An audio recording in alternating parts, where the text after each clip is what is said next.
D'une allée à l'autre, ce sont les mêmes sujets qui nourrissent les conversations des maires tourangeaux.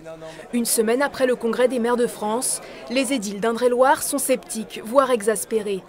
Le gouvernement a demandé 13 milliards d'euros d'économies aux communes sur tout le quinquennat. Un effort injustifié selon le président de l'association des maires d'Indre-et-Loire. Les communes présentent des budgets en équilibre. L'État présente systématiquement depuis de nombreuses années des budgets déficitaires.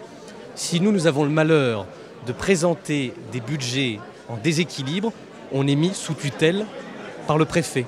À une trentaine de kilomètres de là, la maire du Boulay partage cette analyse. Parmi les mesures qui ne passent pas, la suppression de la taxe d'habitation pour 80% des ménages.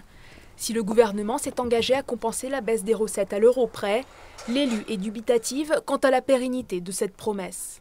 On ne travaille pas, nous, sur du court terme. On ne travaille pas pour nous.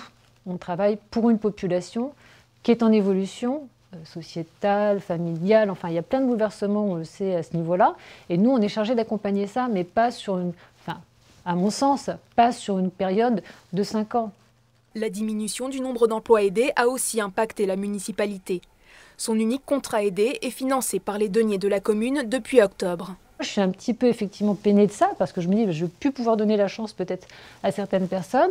Ça me pénalise sur mes finances et j'en faisais pas un abus. C'était pas de l'abus de notre part, c'était vraiment une vraie nécessité. Les élus craignent d'autant plus pour le financement de leurs services publics que la population du département connaît le taux de croissance le plus élevé de la région Centre.